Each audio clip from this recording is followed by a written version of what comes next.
He gave her $2,000 cash and said, "This should cover it." When she refused the abortion, he vanished. New city, new name, new life. 7 years later, she's his girlfriend's lawyer. He doesn't know she's been watching him for months, or that her twin boys have his face. Brian Brouillard handed Glenda $2,000 across a coffee shop table like he was paying a bill. "This should cover it," he said. Not, "Are you okay?" Not, "What do you want?" Just money, an expectation, and a face that had already decided the outcome.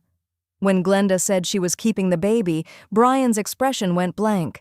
Not angry, not guilty, just blank. The look of a man recalculating an exit. "Then you're on your own. I'm not ready." 1 week later, he was gone. Apartment empty. Job quit. Phone dead. He didn't threaten her, didn't argue. He simply erased himself from her life the way you delete a contact, quickly, without ceremony, as if she'd never existed. Glenda raised twins, Caleb and Cameron, alone. Worked tables at night, attended law school on weekends, survived on 3 hours of sleep and her mother watching the babies. 7 years of formula, diapers, and bar exam prep books. 7 years of building a practice as a family law attorney who tracked down men who ran from their children. Now, Glenda sat across from Joanne Maldonado, a soft-spoken woman seeking a restraining order against an ex who wouldn't let go. Joanne mentioned her new boyfriend, kind, patient, wonderful with her daughter. Then she showed Glenda a photo. Glenda's pen stopped mid-note. Brandon Wilson. But she knew that face, those eyes, that jaw, that carefully reassembled smile. Brian Brouillard. The ghost who was never a ghost, just a man who kept running and changing names. If you're ready for a story about karma, hidden truths, and a mother who tracked down the man who vanished, subscribe. We bring you real stories where the past catches up and justice takes unexpected forms. Now let's begin. Glenda walked Joanne to the door, held it open, smiled the way she always smiled at clients, warm, steady, present. She waited until the elevator doors closed. Then she walked back to her desk, sat down, and did not move for 11 seconds. She counted them. Then she opened her laptop. Brandon Wilson returned 847 results. LinkedIn profile created 4 years ago. Facebook account with 112 friends, the oldest post dated 2021. No college tagged, no hometown listed, no photographs before his time at Lincoln Elementary. The kind of online presence that looked normal until you looked at it the way Glenda looked at everything, the way a woman who spent 7 years hunting disappeared men learned to look. She opened a second tab, typed Brian Brouillard. Nothing. A ghost. A gap where a person used to be. No old profiles, no cached pages, no digital residue. Just absence, which was itself a kind of evidence. People don't vanish from the internet by accident. They vanish on purpose, carefully, over time. She knew what that kind of erasure cost in effort. She'd seen it in cases. She'd testified about it. She pulled open the bottom drawer of her desk. A manila folder, thick and rubber-banded, that she'd moved from apartment to apartment for 7 years without ever throwing away. Phone records. Texts she'd screenshotted and printed the week after he disappeared, when some part of her was already preparing for a future she couldn't name yet. His old number, the last call he ever took from her, 6:47 in the morning, 43 seconds, the day she told him she was keeping the baby. She traced the number forward through a skip trace service she used for deadbeat fathers in custody cases, disconnected, reassigned twice. But the email address attached to the original carrier account, a recovery address, the kind people forget exists, was still active, still linked. The username was a variation she recognized, an old nickname, slightly scrambled. The same email was a secondary contact on the LinkedIn profile for Brandon Wilson, school guidance counselor, Lincoln Elementary. She sat back in her chair. She wasn't crazy. She had never been crazy. She had been right, and no one had been there to confirm it, so she'd just carried it alone and kept moving. It was him. That night, she stood in the doorway of her son's room for a long time before going in. Caleb had kicked his blanket to the floor the way he always did. Cameron slept with both fists closed, the way he'd slept since he was an infant. She pulled the blanket back over Caleb, smoothed it, and sat on the edge of the bed in the dark. Brian's eyes. Brian's jaw, his face split in two, and handed to boys he'd never fed or bathed or read to or held when they were sick. She had spent 7 years turning her anger into a law practice, into a reputation, into a life. Now she had to decide if that had been enough, or if she still had something left to finish. Glenda didn't use anyone from her regular network. She went 2 degrees out, an investigator she'd crossed paths with once at a continuing education seminar, someone with no reason to connect the request back to her practice or her clients. She texted him on a Friday evening. By the following Thursday, she had a folder in her email she almost didn't open. She opened it at her desk with the door closed. Brandon Wilson, born Brian Aaron Brouillard, had not been idle in 7 years. The investigator had found 3 relationships serious enough to leave traces. Shared addresses, joint utility accounts, 1 instance of a named beneficiary on a car insurance policy. The kind of administrative intimacy that takes months to build and means something. The first was a woman in Tucson. They'd lived together for 8 months before Brian stopped coming home. No argument, no confrontation. He simply reduced his presence gradually, fewer nights, then weekends gone, then one morning his things weren't there. She'd filed a missing persons report before a mutual friend told her he'd moved to a different state. She'd tried to find him for almost a year. She never did. The second was in Portland. This one had lasted longer, nearly 2 years. Long enough that the woman had introduced him to her family, long enough that ending it had required more than disappearing. Brian had gotten ahead of it. When she started asking questions he couldn't answer, he'd told people she was unstable, volatile, that he was concerned for his safety. She'd filed for a restraining order. He'd contested it, shown up to the hearing composed and credible, and walked out without one filed against him. She walked out with a reputation she hadn't earned. The third was incomplete, a woman in New Mexico, a relationship that appeared to have ended about 18 months before Brian surfaced in Joanne's life. The investigator couldn't get much. Another clean exit, another erased address. Glenda read the file twice. Then she closed her laptop and sat with it. This was not a man who had panicked once at 26 and made a terrible choice he'd spent years regretting. This was a man who had refined the process, who had learned after Glenda how to leave without legal consequence, who had studied the restraining order system well enough to weaponize it against someone who had every right to one. She thought about Joanne describing Isabella, the way the little girl had started calling Brandon her bonus dad, how she'd asked him to come to her school's family breakfast, how she'd started sleeping better, Joanne said, now that there was a man in the house who wasn't frightening. 6 years old, already organizing her sense of safety around him. Glenda had spent years watching men like this in courtrooms, men who knew exactly how to perform stability. She knew what they left behind when they left. Isabella had no idea what was standing in her kitchen making pancakes on Saturday mornings. Neither had Glenda once. She knew the rule. She had taught the rule. 2 years ago, she'd stood in front of a room of first-year law students at a Saturday bar prep workshop and explained conflict of interest with the particular clarity of someone who had never expected to need the lesson herself. A personal relationship with an adverse party, or a party connected to the matter, requires disclosure and, in most circumstances, withdrawal. Full stop. No exceptions for good intentions. She'd said those words out loud. To other people. Now she sat in her car in the parking garage for 20 minutes after everyone else had gone home, working through it the way she worked through every problem she didn't want to solve honestly, methodically, looking for a door that wasn't there.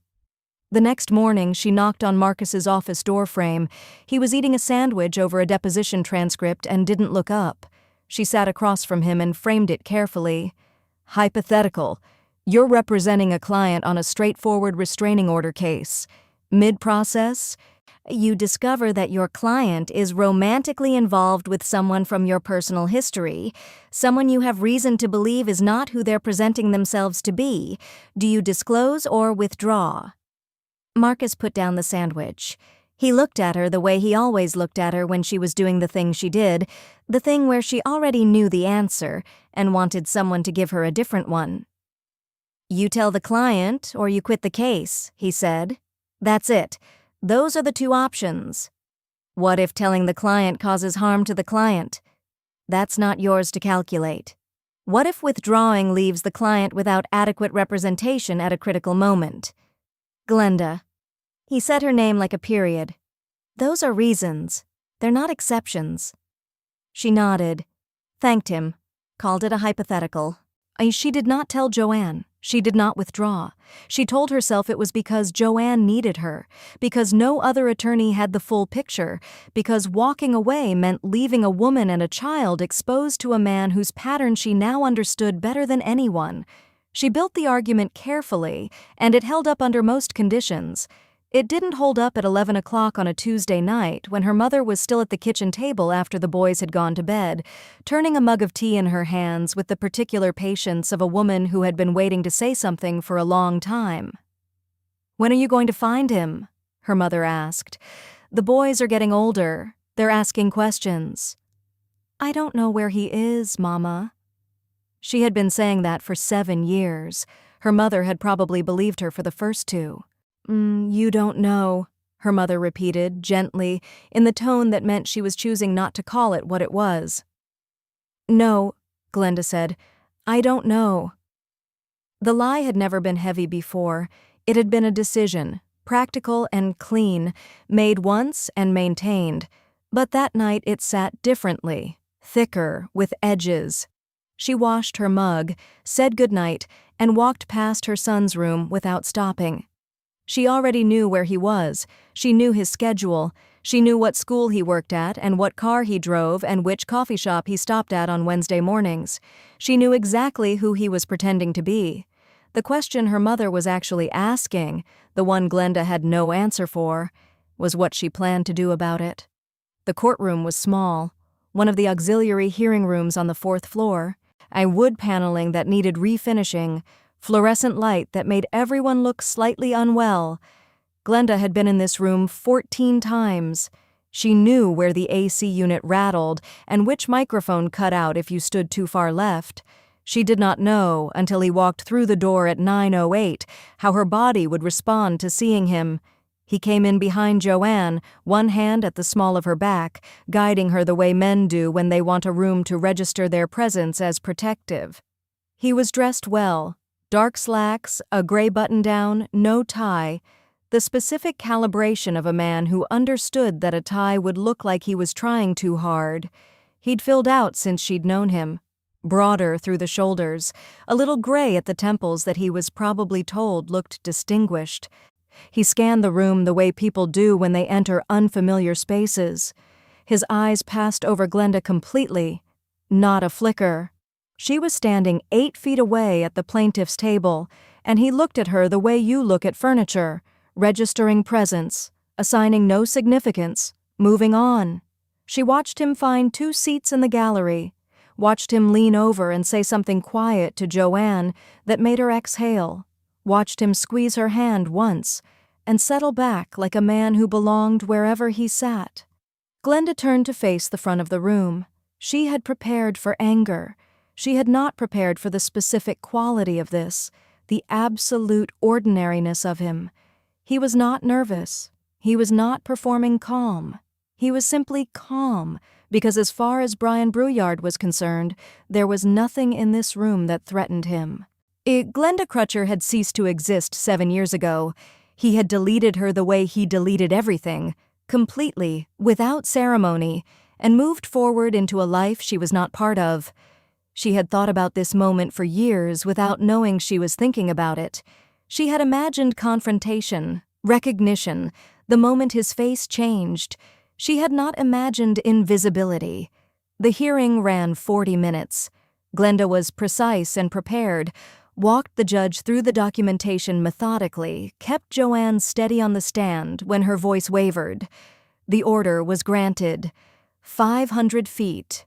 No contact by any means. The respondent's attorney made a show of objecting to the distance and was overruled before he finished the sentence. In the hallway afterward, Brian pulled Joanne into his arms.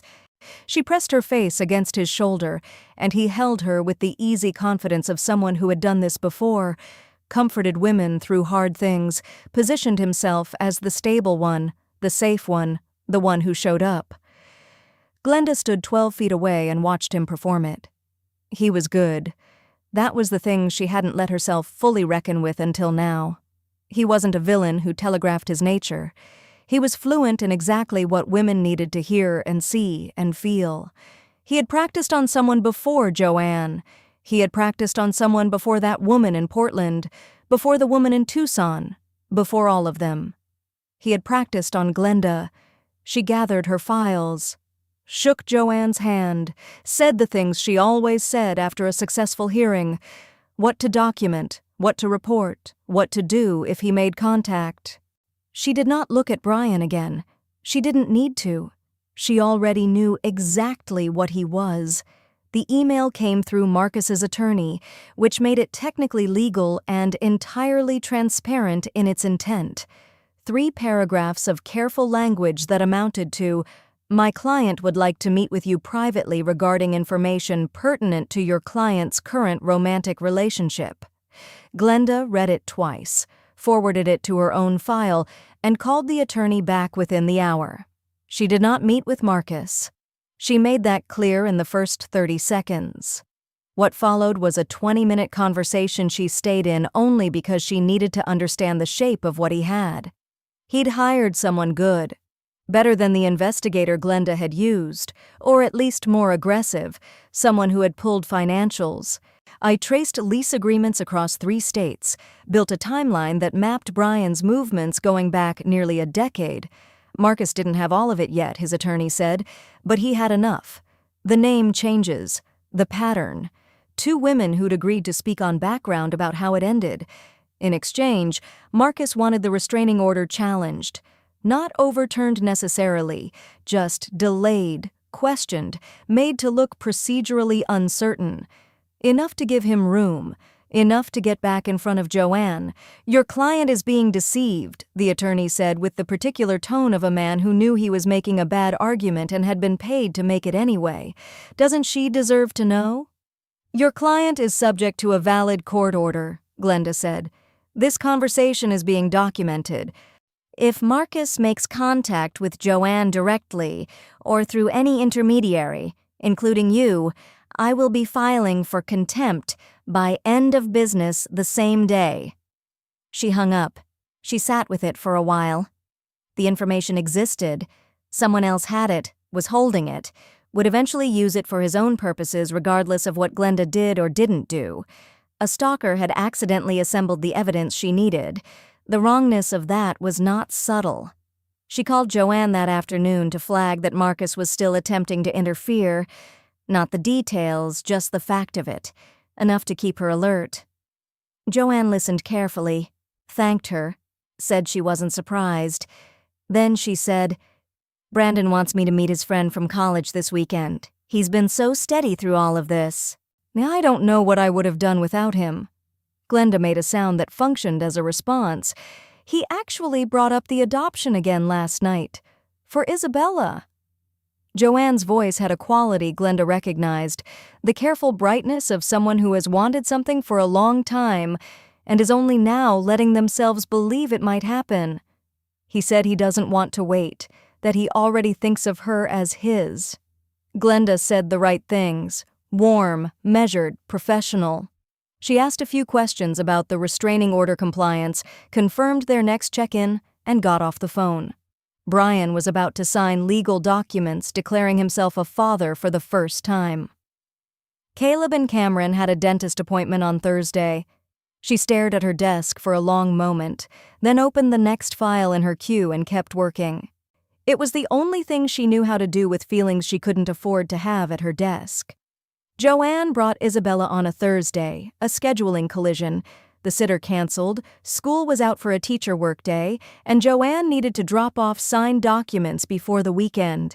She apologized at the door for bringing her. Glenda said it was no trouble at all, which was true in every way except the one that mattered. Isabella was small for 6, with her mother's careful eyes and a purple backpack shaped like a bear that she kept on while she sat in the chair across from Glenda's desk, feet dangling, watching the room decide if it was safe. Glenda recognized that particular assessment. She'd seen it in children who'd spent their early years reading adult faces for information. Joanne handled the paperwork at the side table. Isabella, on deciding Glenda had passed whatever test she'd been administering, volunteered that she was missing a movie day at her friend Priya's house, but that it was okay because Mr. Brandon had promised to watch a movie with her tonight instead. "He lets me pick," she said, with the gravity of someone reporting something significant. Glenda asked what she usually picked. Isabella listed 3 films in order of preference and explained the merits of each with total seriousness. She mentioned that Mr. Brandon had taught her to ride her bike without training wheels in the parking lot of a church near their house, that he checked her homework every Tuesday and Thursday, that he did the voices when he read to her at night, different voices for every character, which her mom didn't do because her mom said it was embarrassing, but Mr. Brandon said it wasn't embarrassing, it was just commitment. Glenda smiled for all of it. She was good at her face when she needed to be. After they left, she sat at her desk and didn't open anything for 6 minutes. Caleb had asked her 3 times in the last month to teach him to ride his bike without training wheels. She had said soon, twice, and last time had said this weekend. And then the weekend had come and there'd been a work emergency and she'd ordered pizza instead and told herself she'd do it next week. His training wheels were still on. He was 7. That night she was reheating dinner when Cameron asked it, not for the first time but with a directness that suggested he'd been building toward the question all day. "How come we don't have a dad like Theo has a dad?" Glenda turned down the burner. Caleb had gone still at the table. She had deflected this so many times she had a rotation of deflections. Tonight she was too tired to find one. "Your father wasn't ready to be a dad," she said, "so he left. That was his choice. And it's his loss." Cameron absorbed this. Caleb, who processed everything by immediately finding the next question, asked, "But where is he?" She looked at her son's face. Brian's eyes. Brian's jawline. 7 years old and asking a question he deserved an honest answer to. "I don't know, baby." He nodded, accepting it, and went back to his food. She turned back to the stove so they wouldn't see her expression. She knew exactly which exit off the highway he took to get to work in the morning. Sure, her mother called at 2:15 with the particular voice she used when she was trying not to sound as bad as she felt. Measured, slightly too casual, insisting it was just a headache, just some dizziness, nothing serious. Glenda had heard that voice before. She closed her laptop, rearranged 2 calls, and told her to stay in bed. She picked up the case file she'd been reviewing and finished the call she was on from the car, pulling out of the garage at 3:40, navigating toward the school on autopilot while her paralegal walked her through a deposition summary on speaker. She was thinking about interrogatory responses. She was thinking about whether they could get the financial records subpoenaed before the next hearing. She was not thinking about where she was going because she went there every day. Her mother went there every day. It was a Tuesday, and Tuesdays were ordinary. She signed Caleb and Cameron out at the aftercare desk, half listening to Cameron explain a disagreement he'd had at lunch that he had clearly been storing up all afternoon. Caleb walked ahead with his backpack sliding off one shoulder, already unwinding from the day. She fixed the backpack strap without breaking stride.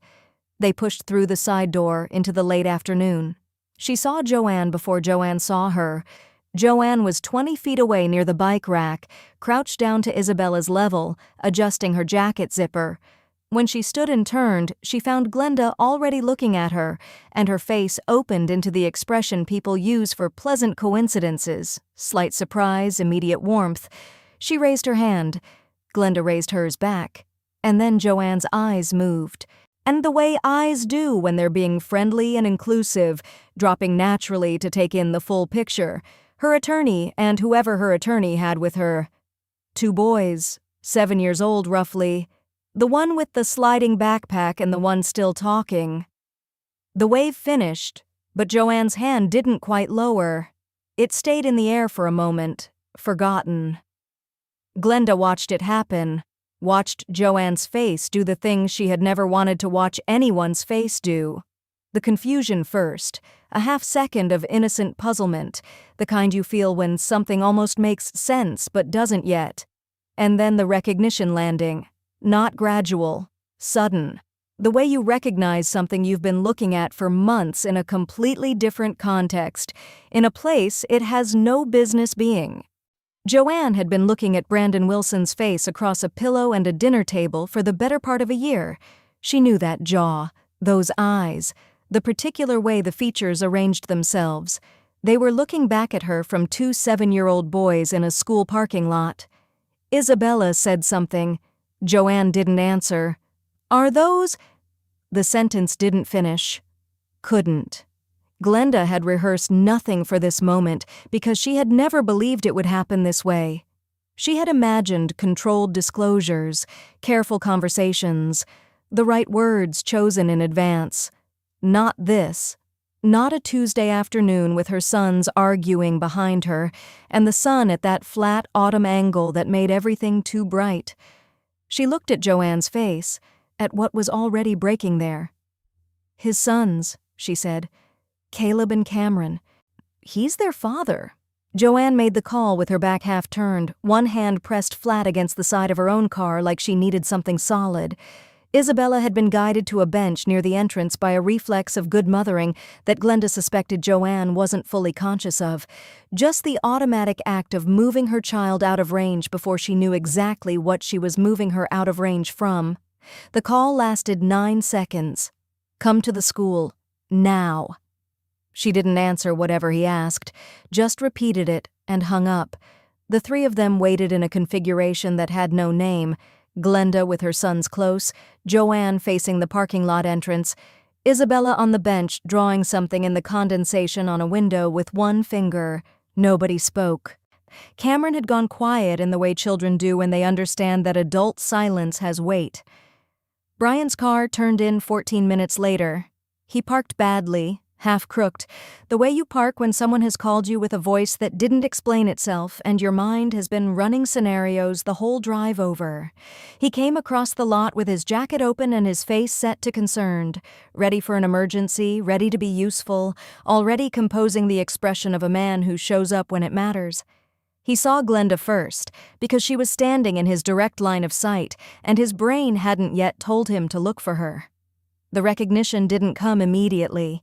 1 full second of confusion, his face cycling through possibilities that didn't include this one. Then it landed. He stopped walking. The color left his face in a way that wasn't dramatic, just a slow draining, like something being quietly turned off. Joanne spoke before he could. You told me you'd never been in a serious relationship. Her voice was low and completely level, which was somehow worse than if she'd been yelling. You told me you didn't have children. You said you were waiting for the right person. She gestured toward Caleb and Cameron without looking away from him.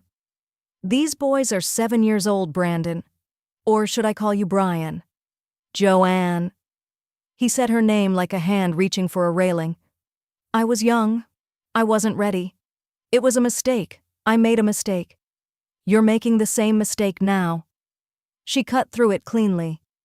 You were going to adopt my daughter. You were going to be her father, but you already are a father. A pause, a brief and precise. You just decided not to be. He turned to Glenda then, and she watched him find the shape of an accusation, because it was the only move he had left. You did this. You've been waiting 7 years for this. You sabotaged. I didn't plan this. Her voice came out quieter than she expected and steadier. I didn't want this. I'm not going to apologize for existing, for being here, for raising your sons. The word sons landed in the space between all of them. Joanne stepped toward him once, not toward him, toward what she needed to finish. Get away from my daughter. Get away from me. Don't contact me again. He reached for her arm, not grabbing, just reaching, the gesture of a man who believed that physical proximity could still fix what words had broken. She stepped back. One clean step. He looked at Caleb and Cameron. They looked back at him. Two boys who didn't know what they were witnessing, only that something large and adult was happening around them, and their mother's face had gone somewhere they'd never seen it go. Cameron had moved closer to Glenda without quite realizing he'd done it. Caleb was very still. Brian looked at them for a long moment. Whatever he was searching for in their faces, he didn't find it, or found too much of it, or found something he hadn't allowed himself to consider in 7 years of not considering it. He looked at Glenda one last time, then he turned and walked back to his car. Not running, not rushing, just walking, slowly, with the particular defeated gait of a man who has finally run out of cities. He got in. He sat there for a moment. She could see his silhouette through the windshield, not moving. Then he started the car and pulled out of the lot, signaling properly at the exit, as if the ordinary mechanics of the world still applied to him. Glenda stood in the cooling afternoon air and watched him go. Behind her, Cameron tugged twice on her sleeve. She reached back and took his hand without turning around. He resigned on a Wednesday. Glenda heard it from Joanne, who heard it from Isabella's teacher, who mentioned it in the careful, neutral tone that school staff use when something has happened that they've been told not to discuss. Effective immediately. No forwarding information left with HR. His classroom plants were still on the windowsill when the substitute arrived Thursday morning, new city, probably a new name. The pattern continuing its pattern. But Joanne called Glenda that evening not as a client but as someone who needed to say it out loud to a person who already knew the whole of it. They talked for an hour. Then they talked again 2 days later, and the week after that, until the calls stopped being about Brian entirely and became about other things. Isabella's parent-teacher conference, a contract dispute Joanne was navigating at work, a restaurant Glenda's mother had recommended that turned out to be worth the drive. The professional boundary had dissolved in that parking lot along with everything else, and what replaced it was something neither of them had planned for. A friendship built on the specific foundation of having been lied to by the same man and survived it. Glenda told the boys on a Saturday morning, before the day had filled itself with anything else. She sat them at the kitchen table with nothing in front of them, no food, no screens, and she said it plainly, the way she'd learned to say hard things over years of telling clients truths they weren't ready for. Their father existed. She had known where he was. He had chosen not to be in their lives, and that choice was his, completely and entirely his. And it said everything about who he was and nothing about who they were. They were loved. They were wanted. They had never, not for a single day, needed him in order to be whole. Caleb listened to all of it with his particular focused stillness. Then he asked the question she should have anticipated, but didn't. "Did you ever stop being angry at him?" She looked at her son. 7 years old and already understanding that the real question was never about the other person. "No," she said. "But I stopped letting the anger drive. I built something better instead." She looked at both of them. "I built us." Cameron nodded like this was satisfactory. Caleb held her eyes for a moment longer, then also nodded, and asked if they could have pancakes, and the morning continued. The baseball game was on a Saturday in early October, the kind of day that couldn't decide between summer and fall and had settled on both at once. Caleb and Cameron were in the outfield, which their coach had clearly assigned them to, out of a kindness toward the infield. They were spectacular at enthusiasm and inconsistent at everything else. Cameron misjudged a fly ball so completely that it landed 10 feet behind him, and he laughed so hard he had to bend over, and Glenda laughed from the bleachers with her whole chest. Her mother was on her left with a thermos of coffee she refused to share. Joanne was on her right, Isabella wedged between them, keeping a very serious scorecard that bore little relation to the actual score. Glenda watched her sons chase each other to the fence between innings, Caleb's shoes already untied again, Cameron explaining something with his whole body the way he always did, and she felt the shape of the last 7 years differently than she usually felt it.